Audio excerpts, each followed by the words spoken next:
Many of you know I am not a US political animal, shall we say. I do not stalk the politics of the American political system. That's not my territory. And quite frankly, there are some very, very big beasties in that jungle already. I'm far, far more at home covering the forest that is the UK political system. It's a lot more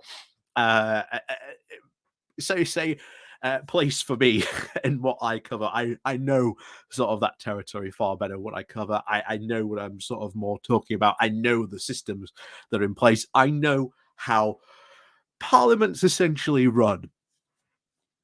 But it would be very, very I think strange of me not to mention what has been going on, certainly in the US House of Representatives, because to be honest, from an outsider perspective, what went on in the Republican Party in order to try and elect Kevin McCarthy was nothing short of not a pure absolute embarrassment for the Republican Party. I mean, if I was a US Republican and one of those House members was, um, you know, that was sort of my House representative, I tell you now, I would be leaving them a phone call. I would be sending them an email saying, don't even bother standing next time. I ain't voting for you.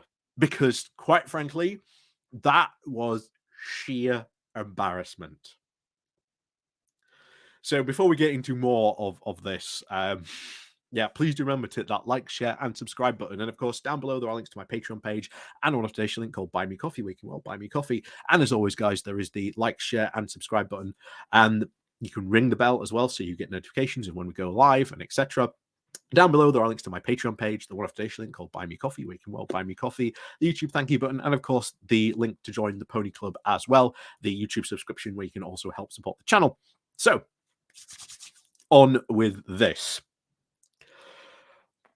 It was meant to be an easy vote.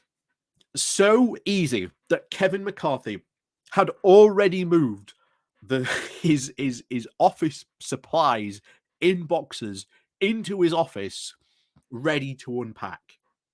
This was meant to be a one and done vote. And then, out of nowhere, this happened. However, when I've been looking into this, apparently these guys had been plotting this. These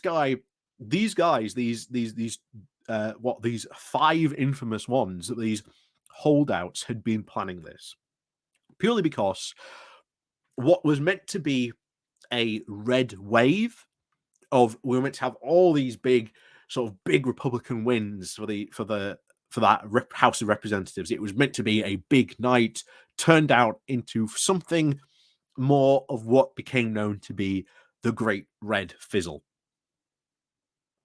These big wins did not materialize. And in fact, they lost seats, I think, in some cases. So this is part of the problem. The fact that they had lost their seats gave these hardliners more power to be able to flex their muscles and cause this chaos. And from what we know, they have used this opportunity to try and get plum committee assignments, seats on, committees, whatever, anything to advantage them they possibly can. This was not about policy. This was about themselves, pure and simple. They wanted more power and they wanted more ability to be able to perform their agenda. And we've talked about this before. These people are the extreme hardliners that for the longest while, people in certainly the Republican Party, even over here where we've got our own people in the ERG who are like the hardcore extremists, Liz Truss, you saw pushing her big hardline agenda, even though it was crashing the economy, you still had people in the Conservative Party going, Liz is doing the right thing. There are even people now who are saying, oh no, what Liz did was entirely right. So make no mistake, we have our own, shall we say, extremists slash hardliners in our own sort of Conservative Party over here. But make no mistake, the biggest thing I think certainly the Republicans have learned, and certainly our own Conservative Party also desperately needs to learn this lesson if it's ever to really govern again with a sense of unity. It needs to seriously tackle these hardliners, because if they don't, what's to stop these guys doing it again? Not only that, they've got a concession where I think they can basically kick Kevin McCarthy out like that. I think they only need one person to even suggest it or even initiate it. And I know they're probably not going to do it, but what's to stop them going in on Monday and kicking him out? So this chaos, as we have seen in the UK when we've had our own political chaos, it ain't over.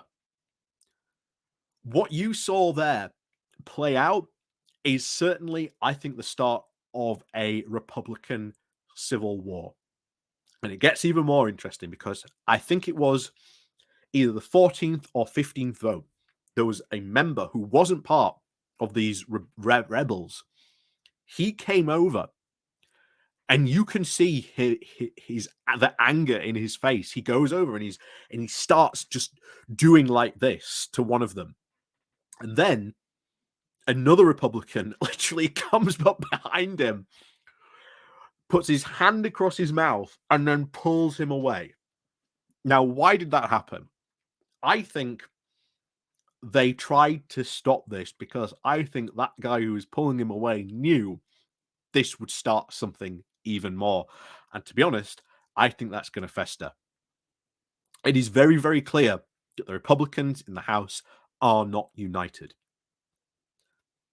And if there's anything you can learn from looking at politics, regardless of it's within America or within the UK, a party that is not united cannot govern. We have learnt this lesson. We have seen this lesson play out in the UK, and you are going to see this play out in this session, certainly in the US House of Representatives. The chaos that you saw play out for the past couple of days is far, far from over. I can guarantee you that from the perspective of someone who watches UK politics, who has seen our own hardline extremists be given an inch and then take a mile, and then constantly just push and push and push and push. And unless someone from the Republicans steps in and says enough is enough, they're going to do it again and again and again and again. Maybe not like they did with the Speaker, but they will cause trouble in another way. They absolutely will. But in order to say enough is enough, which will kickstart a civil war, I've said it before, our own Conservative Party is in a position to, they're just waiting for the whistle to be blown so that they can go over the top. Rees-Mogg shirtless with, an ammo band wrapped around him, with a, with his old, Maxim machine gun going, oh, like this. It's a good vision, but potentially that's what they're waiting for. They're just waiting for their starting orders, and I think it'll be them, the Tories losing a general election that'll kickstart that. But your own Republican Party, I think, is ready to go to war, and I think we will see that play out this year, given the chaos that is played out in the US House of Representatives. Absolutely. So As always, thank you very much for watching. Please do remember to hit that like, share, and subscribe button. And of course, down below, there are links to my Patreon page and a reputation link called Buy Me Coffee, where you can buy me coffee. And as always, thank you very much for watching. And of course, we'll see you all next time.